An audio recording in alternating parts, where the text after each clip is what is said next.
I'm laid back about so many things, and I've witnessed this with so many mothers as they move through motherhood, as their children get older, as they have more perspective. There's certain things they just don't worry about anymore. It's a lot easier to have littler children with that perspective. Different people have different opinions on which transition is easiest. There's a lot of people that'll say, oh no, going from 0 to 1 was no problem for me. That was not my perspective, but that could have just came from me being very naive about how much work children took. That was a hard shift for me. But then 1 to 2, I was like, got this. Okay. My name is Lisa, mother of 8 and creator of the blog and YouTube channel Farmhouse on Boone. On this podcast, I like to talk about simplifying your life so you can live out your priorities. I help you learn how to cook from scratch and decorate on a budget through this podcast and my courses, Simple Sourdough and the Simple Sewing series. I also help people reach their goals from home through my business course, YouTube Success Academy. I will leave links to these resources in the show notes and description box below. Now let's get into the show.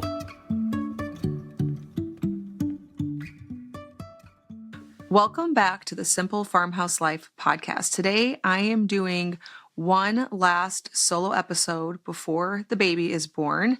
I was just looking at my schedule and seeing when this will come out, and I believe the baby will have been born at this point, or at least right around this time. I am currently 39 weeks pregnant with our 9th baby, and I have this belief that I know when my children will come, not on the exact day, but because my experiences have been very consistent, so I haven't had too many that were major outliers. I feel like I know within like a 4 or 5 day range when the baby will come. Now, at any time, this could completely go, out the window, and I could have somebody throw me for a loop, because that happens with people. There are people who have all their babies at a certain week, and then all of a sudden there's one that's an outlier. So I understand that, but I can already say that we're not having a super early baby, no matter what, because I'm already 39 weeks. So if this little one were to even come in the next week, still I wouldn't consider her to be too far as an outlier, because usually my babies come within 2 days plus or minus the due date. And there's times when that hasn't been the case, but one of my children I was induced with for suspected? That's what I'm trying to say. /supposed, because now after having a whole lot more perspective, I don't really think I had any problems, but because they thought she had IUGR, I was induced early. So I can't count her into the data set because I didn't go into labor naturally. Now, the other children I went into labor naturally, except for 2 of them, I have a theory about red raspberry leaf tea and starting it very early in your pregnancy and drinking it by the gallon, that babies actually come a bit later. And my sister has a bunch of children, same exact experience. So I have the belief that they come a little bit later if you drink red raspberry leaf tea from the very beginning. I'm not talking about in the second trimester, because people will say, oh, I started at 20 weeks. My baby came right. No, you have to start in the first trimester. There's actually been studies done on it. And I did that with those 2 children. So I did have 2 that came a little bit later, but all the rest came around 2 days plus or minus the due date. Now, how pinpointed down do you have the due date really just depends on how close of attention you were paying at that time.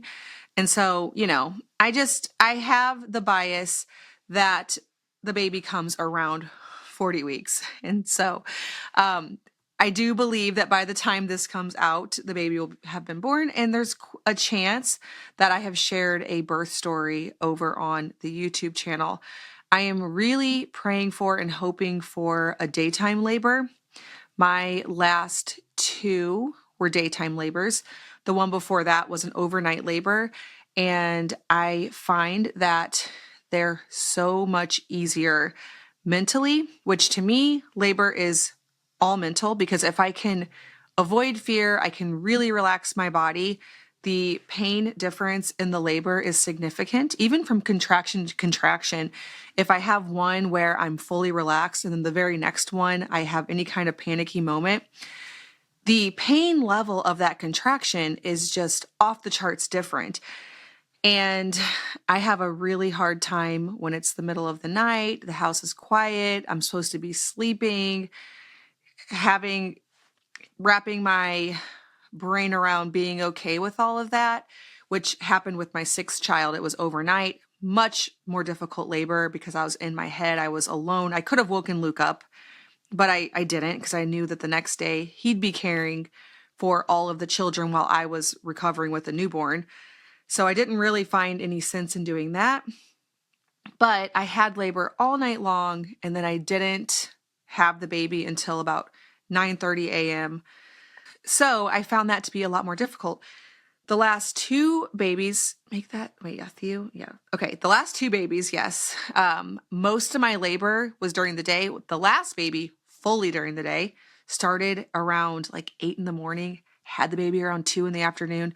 If I could repeat that labor, I would maybe pay a significant amount of money if that was possible. I don't know. Glad it's not an option because I might get tempted to really drain the bank account on that one. But instead, I will just be praying that that is what happens. And if it doesn't, I know I'll get through it either way. However, man, if you could somehow control having, and I don't mean inducing, but just your body going into labor and having a daytime labor, it is just so much better, in my opinion. I will say that my sister always has overnight labors, and she says what she does is she just turns on the lights and pretends that it's day. So she goes in her kitchen, maybe makes some food. You got to keep yourself busy and pretend like it's just a normal day that you're living. It's a lot harder when all of your kids are asleep and your husband's asleep.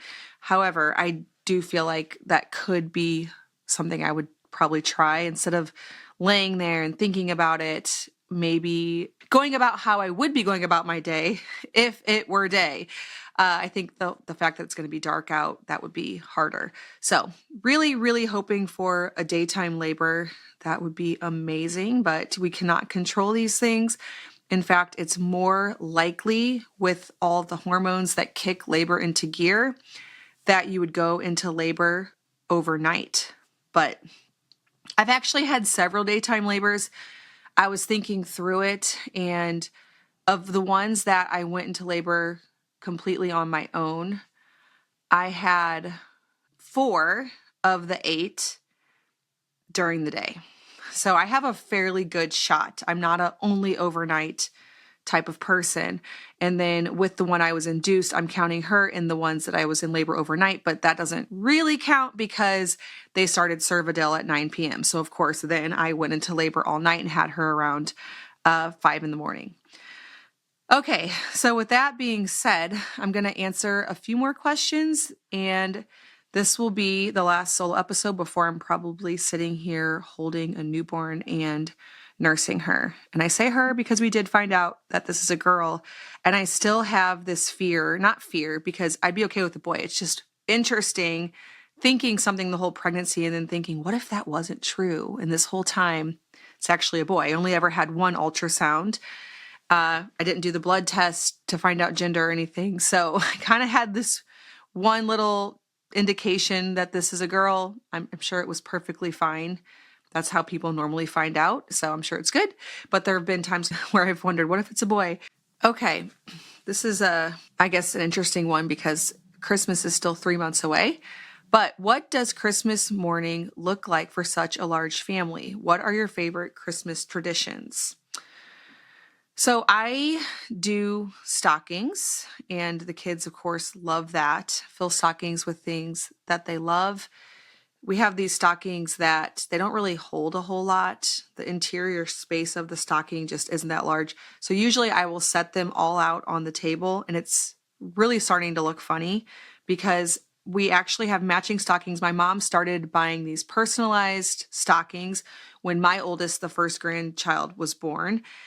And now it's kind of like, do you want me to keep buying these? I'm like, well, I have them now, so kind of need to. So anyways, I have these 8 matching stockings, and I lay them out on the table, and it looks so funny to see this table full of stockings and sort of overflowing beyond them.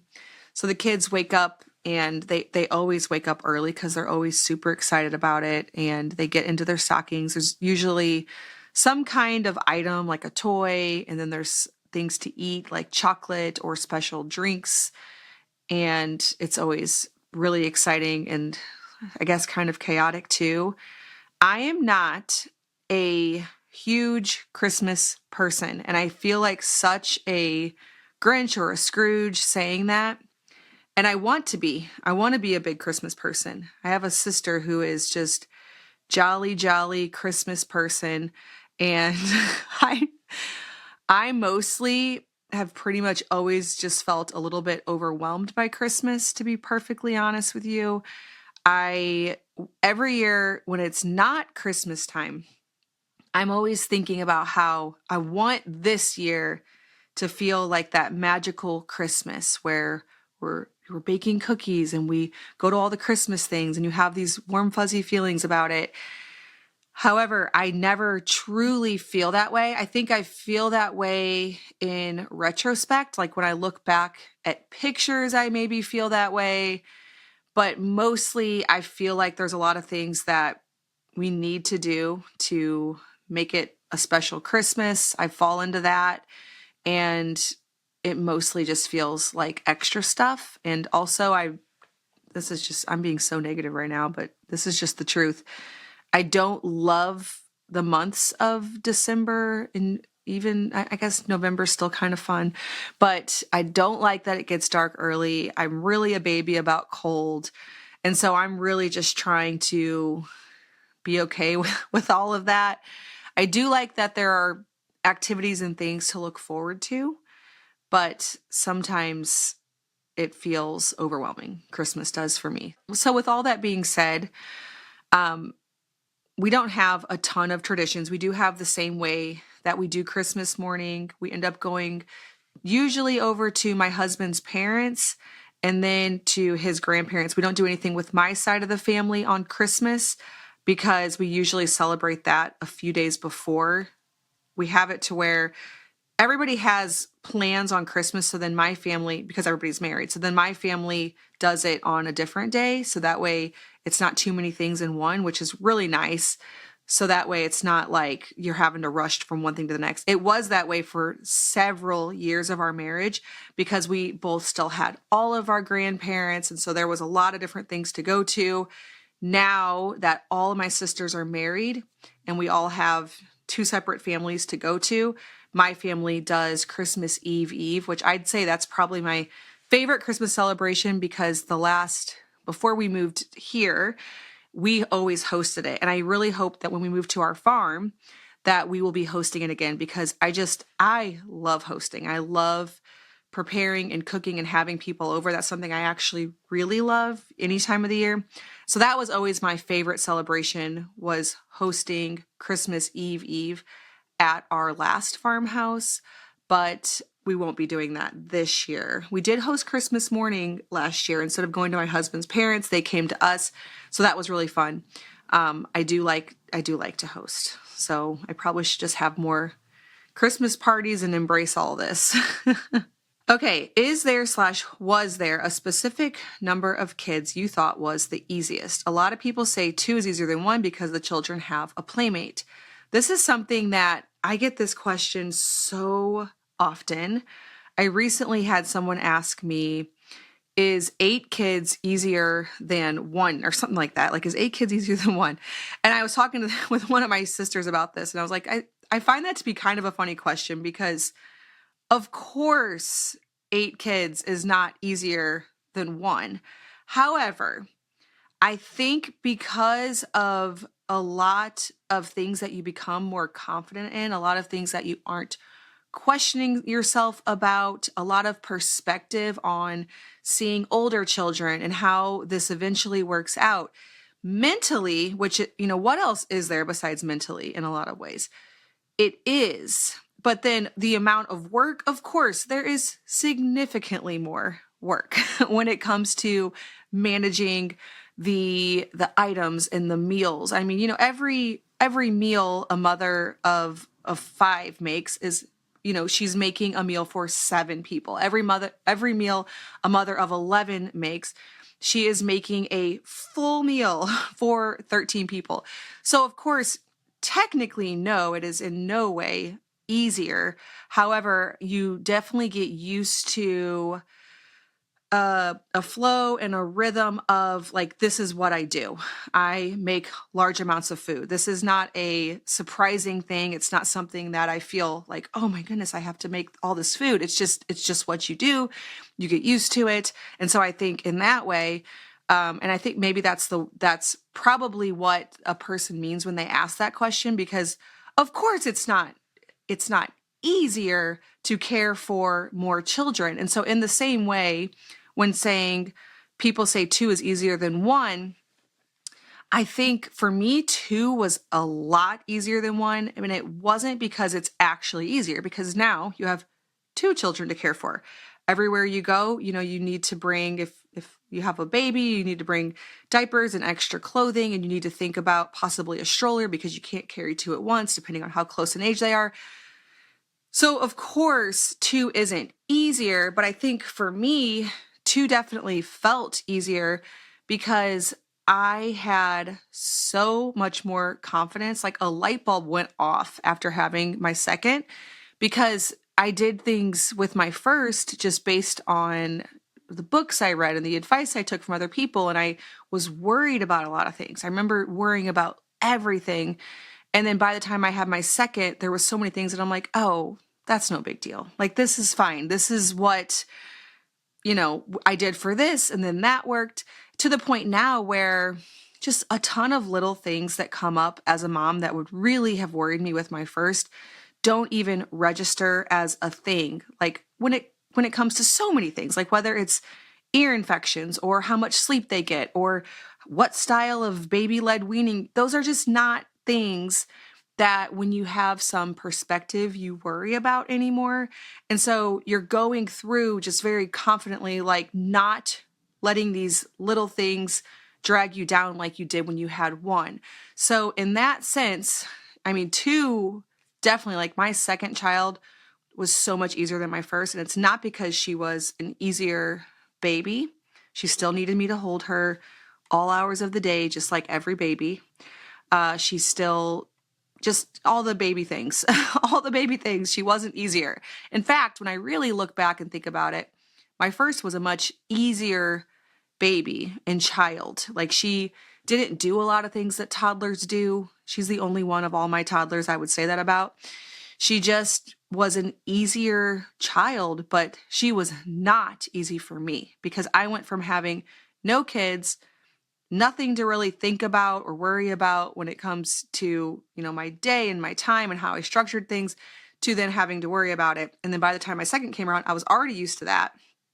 And then I wasn't worried about the baby things either, because I already had a lot of confidence that, okay, if you mess this part up when it comes to sleep training, let's say, you can always fix it later. Like, you don't have to have, this perfect schedule at this certain age. And if they eat this food at this time, it's really turns out fine. Like, the more kids you have, the more perspective you get on that.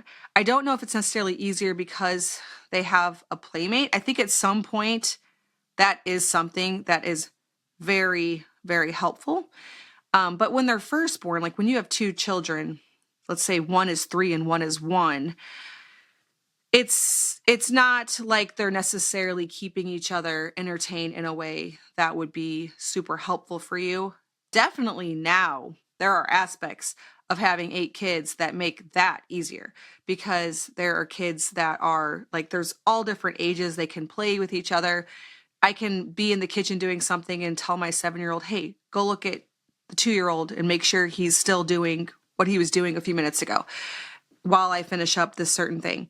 So that aspect of it, definitely, there's certain parts of it that are easier, but then mostly I think it's the perspective shift. Like, you're used to constant motion. You're used to, let's just face it, a certain level of chaos and noise. You've just there are so many times where if we're around other people that don't have children or a lot of children, they can get overwhelmed with just the activity of children that my husband and I might not even notice because we're just so used to that. And this isn't always necessarily that kids are even being even misbehaving. It's just there's a lot of noise and a lot of, if every person is in a different room, even just talking a little bit, it's a lot of noise. It's a lot of stuff. And so there are times when I will have two. Like the other day, my husband took the oldest 6 on a canoe trip. And so I was home with the youngest 2 because for us, that is just so much easier to not take the toddler and the baby out on a canoe. It makes it better for everyone because when my husband has all the kids that can swim and, that can take themselves to the bathroom, it's just a much better experience. And then for me, having the younger kids at home, being able to put them down for their nap, being able to put them down for their bedtime, feed them their food at home, it just makes sense for us. I know some people will push through and do it. For us, we just are like, this just seems best for everyone. But I'll be, in those situations on occasion, and it's just quiet. And, I have to make way less food. Like for a toddler, 2 toddlers, I can just fry them up a couple of eggs, maybe make a pancake, give them some leftovers. And so in that way, I find that all to be, it's a quiet day. It's a more relaxed day, to have 2 little ones. However, that's only because of the current place that I am, the current thing that I'm used to doing. And so I've definitely found myself so much more laid back. I'm laid back about so many things, and I've witnessed this with so many mothers as they move through motherhood, as their children get older, as they have more perspective. There's certain things they just don't worry about anymore.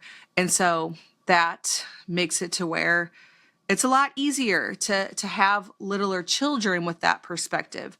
So hopefully that sort of answers that question. I know that different people have different opinions on which transition is easiest. And I think it depends on a lot of factors, because there's a lot of people that'll say, oh no, going from 0 to 1 was no problem for me.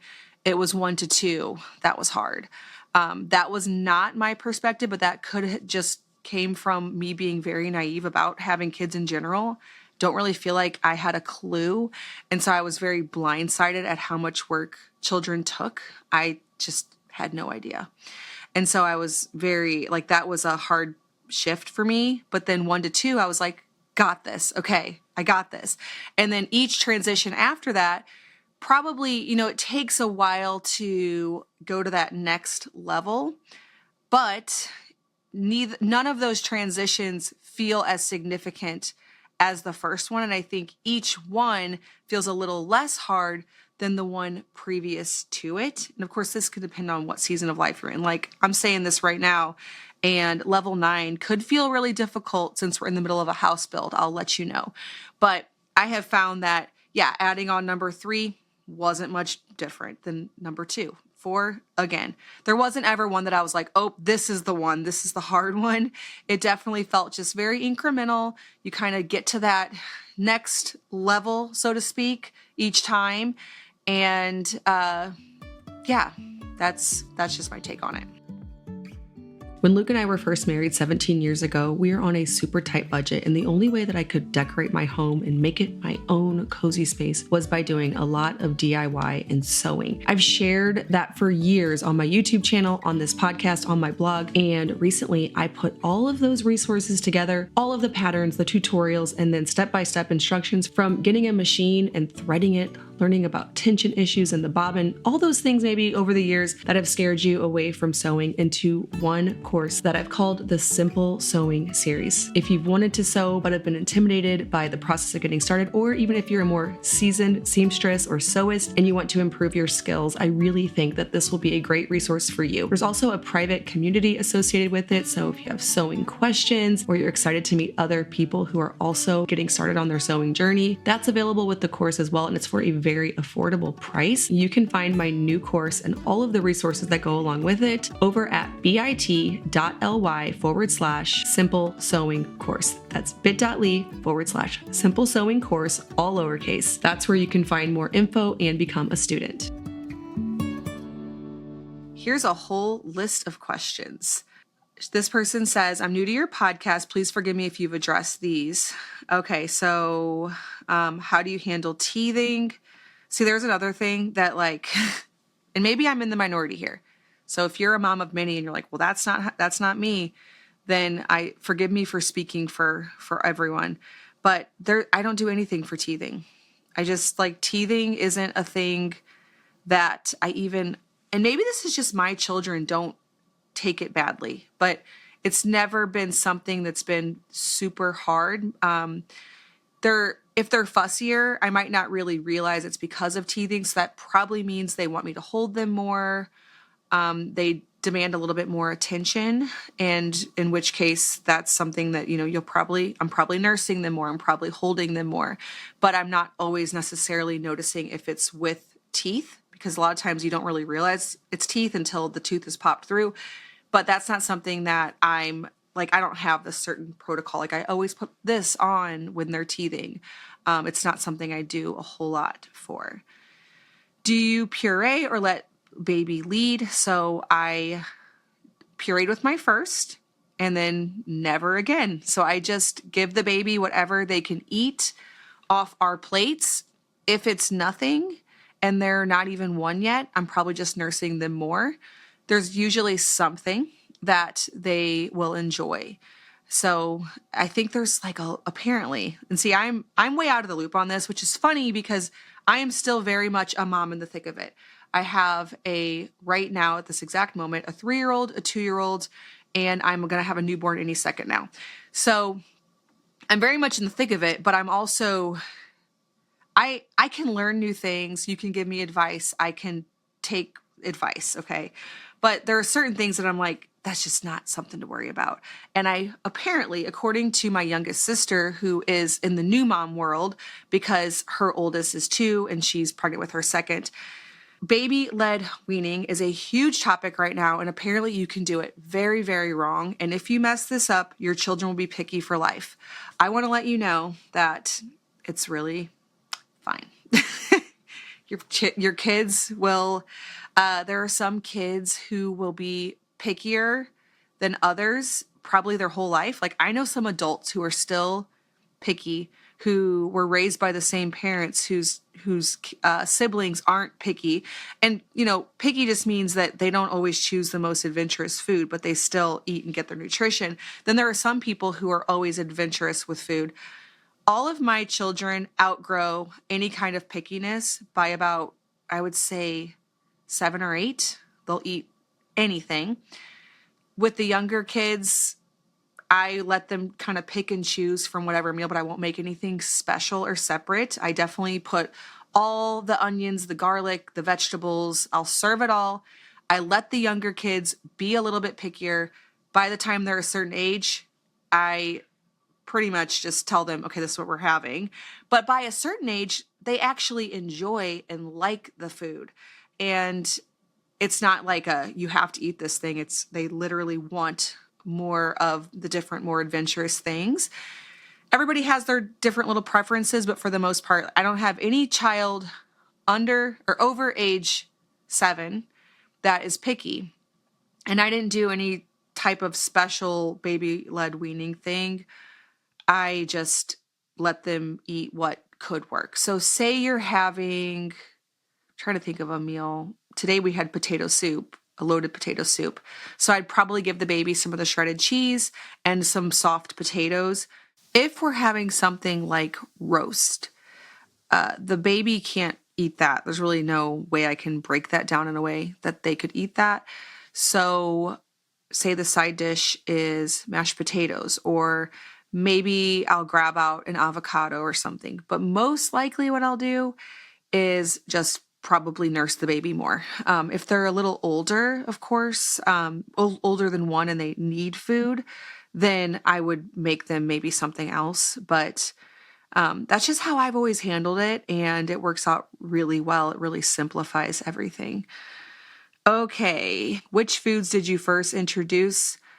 Again, I probably took that more seriously many, many years ago, but for the last several children, just whatever we're eating. Now, we are a from scratch family. I make food from scratch, quality ingredients, all that good stuff. And so there's always usually something good, but I don't necessarily prioritize, oh, I give them this certain food. I'm going to specifically feed the baby. They will just get what we're eating. Do any of your kids have allergies? No, thankfully we deal with no allergies. That would definitely make things a lot more complicated. Do you take Tylenol during pregnancy? I never have. I actually have not taken Tylenol at all, except for a few babies back. I thought I would try to see if it would help with the afterbirth cramps. It didn't. You need an epidural for those, not Tylenol. So, no, I don't take Tylenol at all.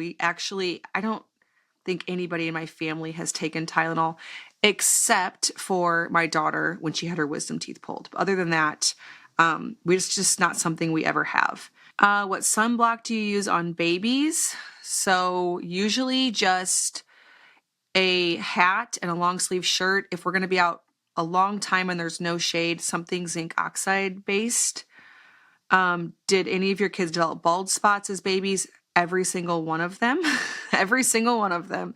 If babies have hair, they will get that bald spot on the back. And yes, it will grow back in.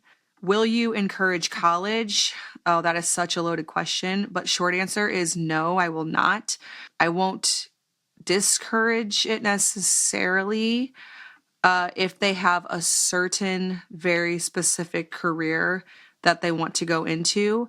But I do not think everybody needs to go, for sure.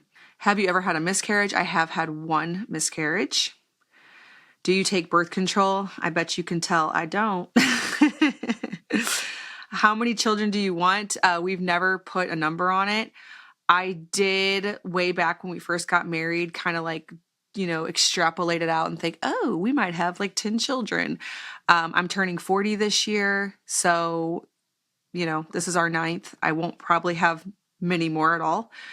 So, it's just so funny being on the other end of that. Like when I was 22, I had just gotten married. I was like, man, people say if you nurse that you don't get pregnant right away. Now, of course, that's very different for everybody. I fully understand. Some people get pregnant right away while nursing. I don't. Like my kids I get the whole 2-year spacing based on nursing. And so I was like, oh, that would be interesting. If it was about every other year. It's just funny being 39 now. And just like that, I've been married almost 18 years and have at this point, probably 9 children. So quite interesting. And then she says, are you living the life you dream about? I absolutely am. Now, does that mean every single day I am blissfully aware of that? No. Just like probably everyone, I struggle to always see how blessed I am. And just, you're living through your day-to-day stuff. You have your regular emotions, your ups and downs of how you feel about things. I don't think there's any circumstances in life that would protect you from that. It's mindset stuff. So like there are people who they didn't get everything they dreamed about and who are still able to have so much joy and perspective on that. And I can't say, like, even though like when I really look at it, I'm like, oh my goodness, yes. Like I have all the things I wanted as far as family goes and everything. But do I always exactly see that? No, I do not. So, okay. Hi, Lisa. You mentioned always having some type of bread fermenting on the counter. For all your sourdough bread recipes, hamburger buns, bagels, bread, dinner rolls, do you often do the stretch and fold method for the dough versus kneading any of them? Curious if the stretch and fold method can be used for any of those, as I find it so much easier than kneading by hand. Also, what's your go-to everyday bread recipe for your family? We've been doing your new freshly milled flour sourdough bread recipe and enjoy it. So I stretch and fold everything now. I made this change probably around a year ago when we moved into this house, mostly because my mixer wasn't super accessible and I had to get it from one part of the kitchen and bring it to another part of the kitchen just to plug it in and use it. And I find now that it's actually so much easier and less overwhelming because it's just one bowl, no tools. It has to need a really long time if you kind of force it. So when you put stuff in there, put all your dough ingredients, and if you're trying to really quickly knead it, not letting it have that period of time where the liquid sits with the flour, you're forcing the gluten, at least in my experience, to develop that elasticity. It will work. It'll take a long time. Like you might have to, on a really wet dough like brioche, I used to let my mixer go for 30 minutes to really develop. And it did, it developed. Now when I make brioche, I mix all the ingredients up in a bowl with my hands, walk away for about maybe even an hour so that it can really soak it all up. The gluten starts naturally developing just from that interaction. I don't know what the science is there. I've just observed it. The first stretch and fold's a bit shaggy. By about 2 or 3, it's smooth and elastic. You can go on to do 4, 5, and 6 or not.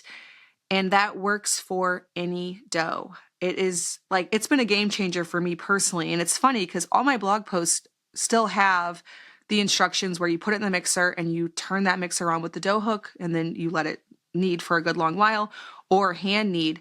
And it took me a while to realize that because you're doing sourdough starter and it's a slow rise, unlike yeast where it would already be through its first rise by the time you got to the stretch and folds, it affords you the opportunity to do stretch and folds.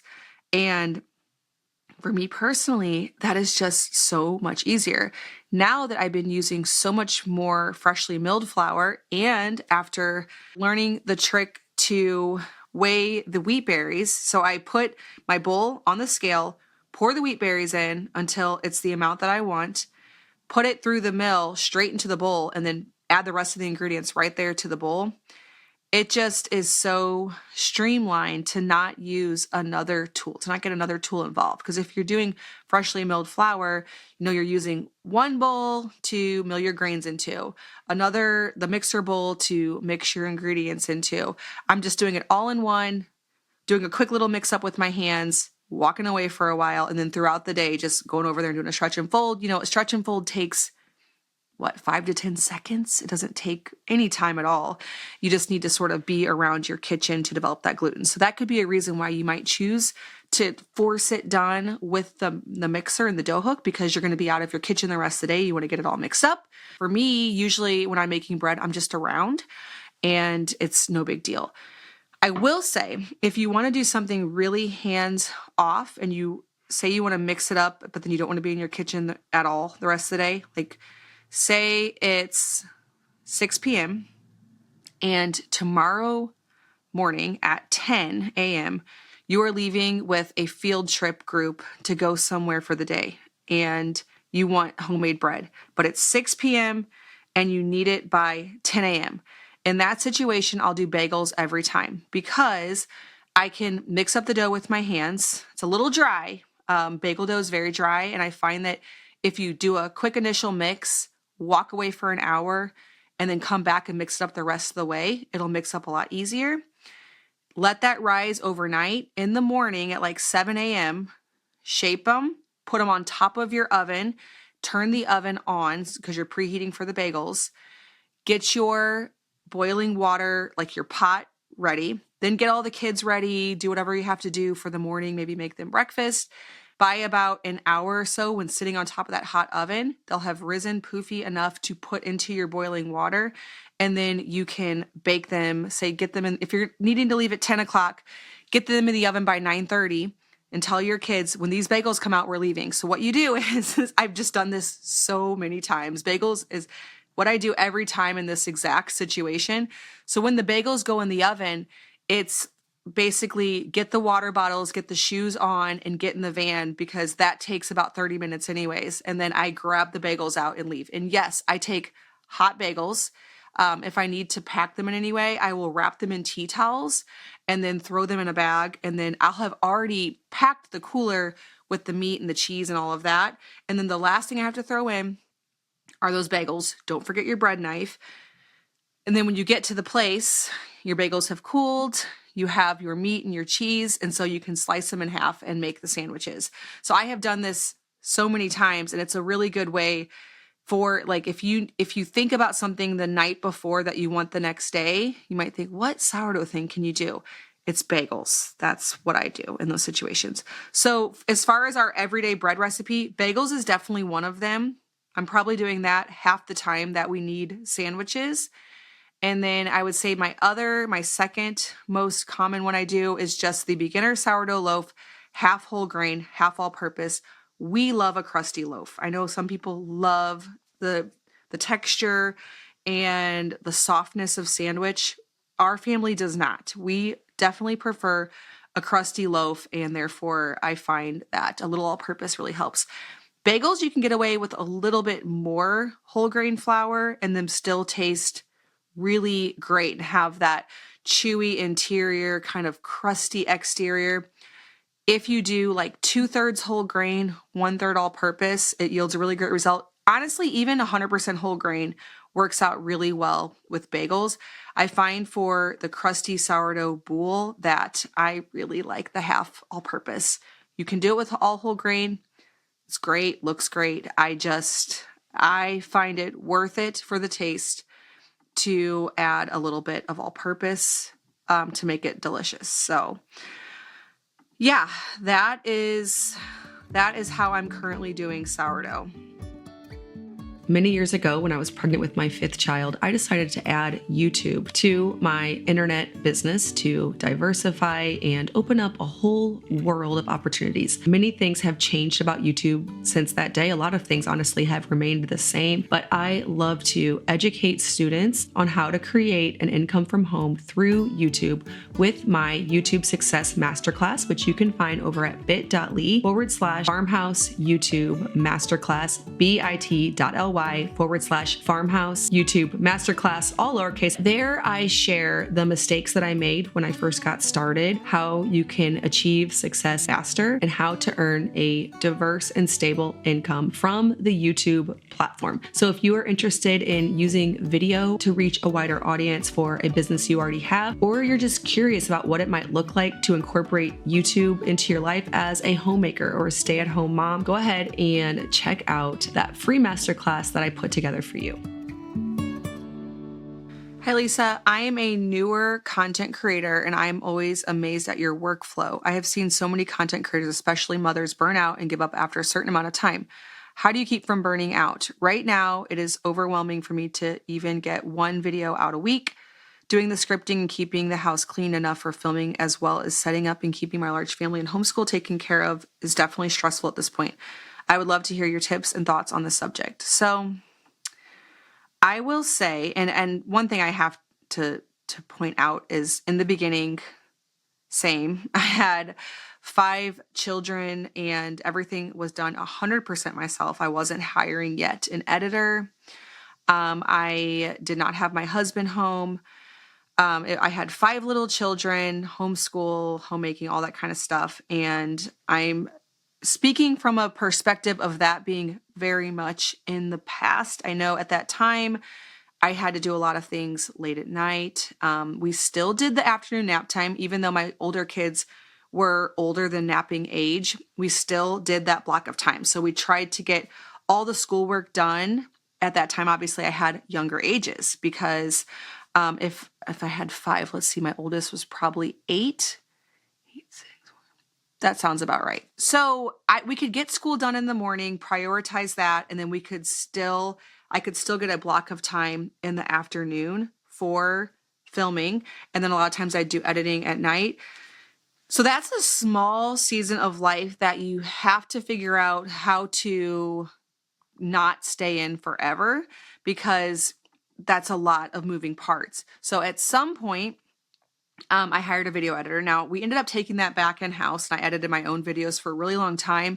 Currently now, my 16-year-old helps with editing videos. So that's a job that I have her on, which makes it really nice because, again, with it being in-house, it's so much easier because I'll add this one clip and be like, hey, add this clip in.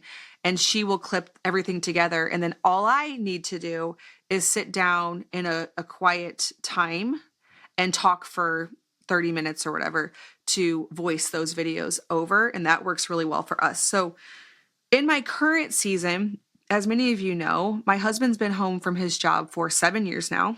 So that's like a really long time, like to the point where I almost like, I forget what that season looked like and I forget how it felt.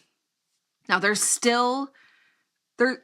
I don't want to make it sound like, oh, it's so easy because my husband's home, because we still have so much more that we need to do now. Like we have older kids that need more help with homeschool. We have more children, but I have figured out ways to make the content creation easier. So when I first started, I did a lot of videos where it needed to be quiet for the videos and I needed to have my house clean, the lights set up, kids out. And now I have more of a vlog style. So I can film myself making lunch, and a lot of times my kids are right there. Like when I pull the camera way back, and my kitchen is currently really small, but there are occasions where I'll pull the camera back just because you can get a better perspective of what's actually going on in the kitchen. And there's kids on the floor playing blocks. There's kids at my feet. They're, reaching up and grabbing some of the food. And then there's times too where kids are just like running all throughout the house. And so I silence the videos and then make it to where I can take those videos, silence them, add pretty music, and then sit at a quiet hour and talk through the videos once they've been clipped together by my daughter. So it might take shifting what types of videos you make so that they fit better into your everyday, and being set up for it. So I only use natural light now. I do not do any artificial light, just because if I were to have to set all of that up, I could never just get the camera out and make lunch, Like today I filmed lunch, and I have my tripod and my camera almost always sitting in the kitchen or just outside of the kitchen so that it's really easy to set it up. I mean, you still have to get the shot into perspective. Usually what I will do too is, instead of, like, I used to these styles of videos that are real pretty where I like gather all the ingredients, but like to get the cabinet to the point where I can like get the ingredient out for one quick shot. I'm not in a season right now where that feels super doable. So what I'll do is, before I even get the tripod out, before I get my camera out, I'll get all of the ingredients, set them on the counter. And it can be all kinds of chaos in my house during all of that. Get it all ready. And then I'll set my camera up and I will silence the clip and I'll just have me making it. So it will take me, moving the camera maybe this way to see me putting something on the stove, or putting it this way to show me chopping a vegetable. But I'll just get it to where it's really ready. And then the house can be loud, and that fits in really nicely. So it could be the type of content that you're making that maybe requires a cleaner house. Like I also, over the years, have gotten pretty good about showing things in a more real way. Like, you're going to see that my kitchen is not perfectly clean. You're going to see a fly strip hanging by the back door because I keep the door open. I like it that way. I like the breeze, but we get flies. And so it's there, and that's fine. I do try to keep my house pretty decluttered so that it's ready-ish to make a video, but it's absolutely not perfect. And I have figured out a way to fit a workflow in that, one, I'm used to. I have been making at least one video a week for 8 years. And at this point, I know like the little things I need to do each day to make that video happen. And it is consistent effort because I can't just do that all in one day. It's kind of like a little bit each day.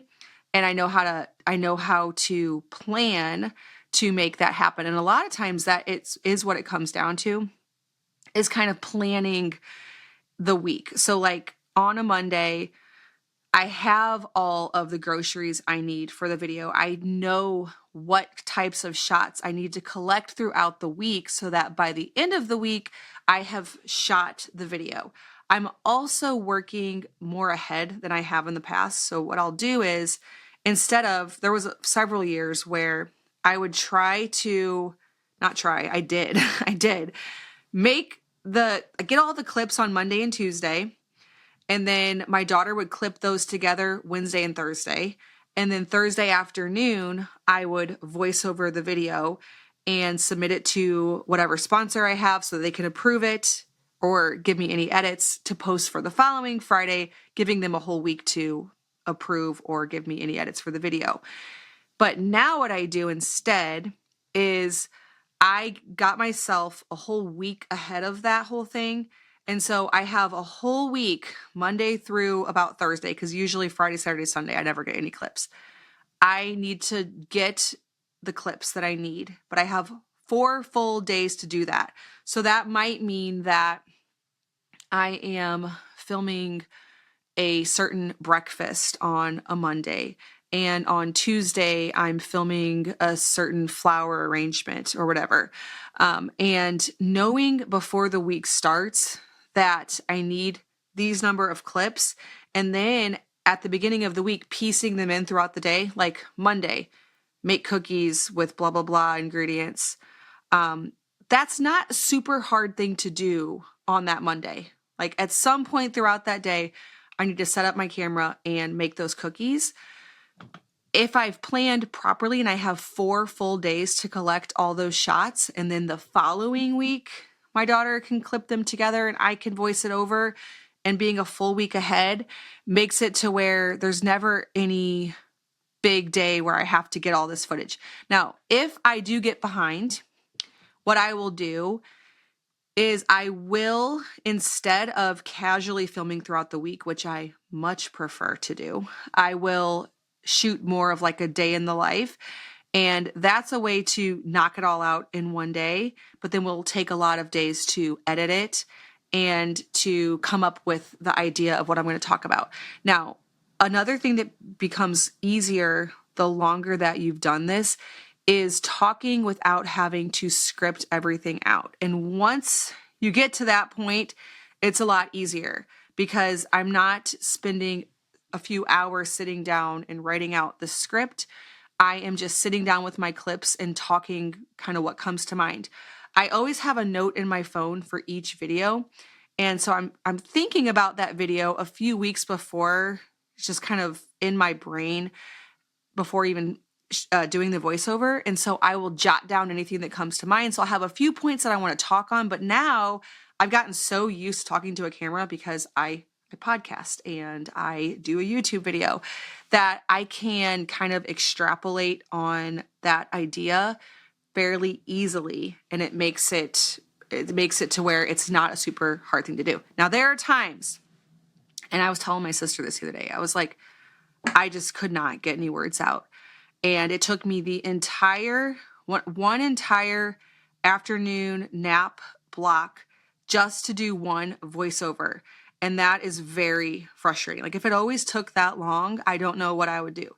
Usually though, I can just start talking and stuff comes out that goes with the point that I'm trying to make. So all that to say, planning. So making sure you know ahead of the week you want to film the video, which is in no way the same week that video posts. Getting ahead, planning, collecting shots slowly, and then also having an idea kind of floating around your brain that you can come up with a few key points that you can then extrapolate on, which will come with time, is how I handle that.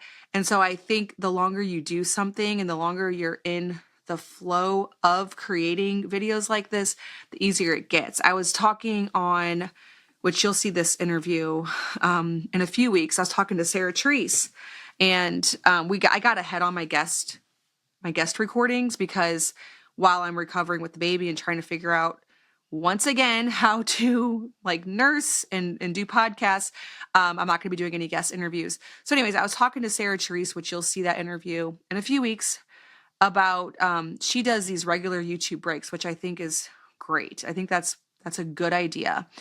For me personally, I'm always worried about getting out of that momentum because I'm in a place where it doesn't feel hard to get a video out. And I wonder if I get out of that momentum, if it would then be hard again to figure out how to fit that flow into my life. So I think there's something to that as well. It's something that's very much in motion. I'm used to doing it. I did probably 2 or 3 years ago go down to one video a week, and that felt so much more doable. Doing 2 videos a week felt like a treadmill. 1 video a week, collecting the clips throughout the week, kind of piecing them together, having an idea, felt or feels very much like it fits into my life. I don't need, tons of extra time to accomplish that. And let's face it, it becomes easier to create content like this when it is your job. So this is now the job. And it's been my job for a really long time, and my blog as well. But it's not like there's other jobs that have to be done. My husband isn't going off to another job. Now, of course, with the house build, there's a lot of other work, but it's not like we're also trying to fit in a 40-hour work week on either of our parts.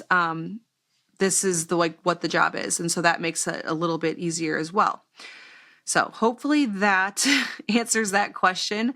I do occasionally find it fun to talk about the content creation side. It's an interesting thing because, you just see a 20-minute peek into the week when I share a YouTube video, when any content creator shares a YouTube video, and people piece a lot of things together based on those 20 minutes, based on a lot of things that weren't even said in the video. And so I think it's fun to, lift up the curtain every once in a while and kind of share what that looks like behind the scenes. Okay, I will answer one more. And then I think I've talked for long enough, and I'll save the rest of these questions for next time. I recently watched your home tour video. I'm inspired. So for those of you who don't know, I did a minimal home tour. I did one of those in my last house. I did one here in our temporary house, and I'll probably do it in our new farmhouse as well. Where do you keep baby items like baby silicone plates, bowls, bibs, toddler towers for kiddos to help in the kitchen, baby bouncy seats or swings, teething toys, etc.? Okay, so first of all, I don't have any of those things. We do have one Mamaroo, because I have one in every 3 kids of mine likes it. And then I have kids who hate it. So I passed it on to one of my sisters. Her son outgrew it. And so now it's back in my possession again. So I have that. And I think it's sitting at our new house because I threw it down in the basement thinking, I won't need this till we move. But now I'm probably going to bring it back because by the time we get to the new house, she'll probably be past it. Anyways, I don't have silicone plates, bowls, bibs, toddler towers. I don't have bouncy seats, teething toys.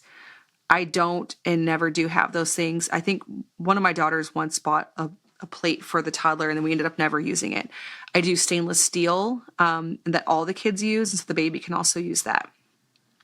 Okay, sorry, continuing the question. I find since having a kid, all this stuff has taken over much space despite me being what I deem minimal with baby items. Also, do your babies/toddlers not get into things that are their level, like your glass jars, your teenager sewing stuff, drawers, and cabinets, pulling everything out? So, let's see here. I do think that I keep very little baby stuff just because there's not much I need specifically for the baby that other kids can't use as well. So like I said, having some unbreakable things like stainless steel, I use those for all the children. That way we can take it outside as well. That works great for the baby. I don't really do bibs. We just, I just end up washing clothes a lot, probably is what happens. But I don't have any bibs at all. Don't even own them. So as far as the toddlers getting into things that are their level,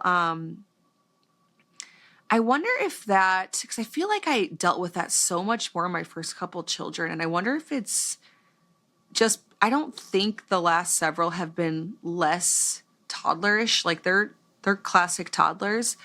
But I wonder if they just get used to seeing things at their level to the point where they're not into everything. I don't know that for sure. Like, I can't test this theory, but it's funny with children, you tend to kind of follow the oldest. Like, even though I have little kids, our house is probably set up more for the fact that we have older kids, if you will.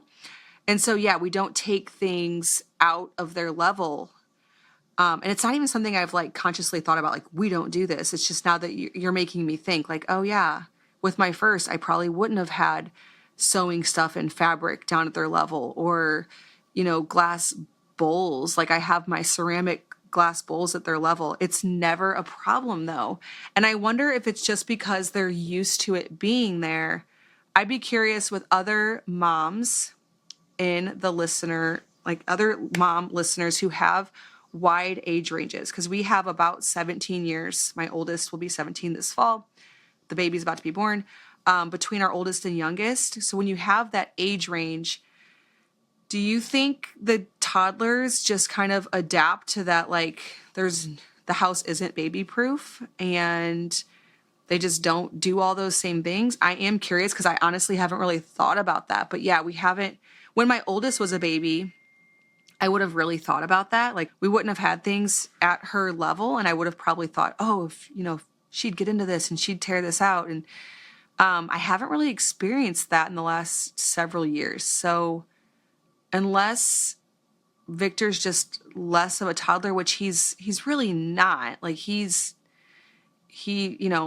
in his high chair and he throws his food and he does all the classic toddler things. Like, he throws fits, and he's 2, but yeah, it's not a problem for him getting into the things that are at his level. And so I don't know the answer to that question, honestly, but you are correct in that we haven't worried about that with our younger kids, just because we have, like, you just can't, when you have a house full of so many people, you can't keep everything out of the toddler's reach. I just noticed I had that question twice. In your house tour, I noticed you keep a lot of breakable items in your lower cabinets without any locks. How do you keep your toddlers from getting into things? At some point, my 1-year-old would shatter something for sure. Don't know. Honestly, I don't. Now that you're making me think, I don't know. Yeah, you're correct. I do. I have tons of stuff down there like that. And we don't have any locks. And I truly don't know the answer to that, because we've done that for years. So it's not just Victor. It's the toddlers before him too didn't get into it. So that's an interesting thing that I haven't really considered. So weigh in below. All right. Well, thank you all so much for listening. I look forward to sharing a birth story. I look forward to being on the other side of all that and seeing how it all goes. So thank you so much for listening. I will see you in the next episode of the Simple Farmhouse Life podcast. Thanks, as always, for listening to the Simple Farmhouse Life podcast. My husband Luke and I and our 8 kids work together side by side on our little homestead and use our blog, podcast, and YouTube channel to reach other homemakers, home cooks, and homesteaders with practical recipes in daily family life. For everyday sourdough recipes, make sure to check out our blog, farmhouseonboone.com. And to dig deeper, we do also offer a course called Simple Sourdough over at bit.ly/farmhouse sourdough course. That's all one word, bit.ly/farmhouse sourdough course. If you're looking to learn how we earn an income online, check out my YouTube course at bit.ly/farmhouse YouTube course, all one word.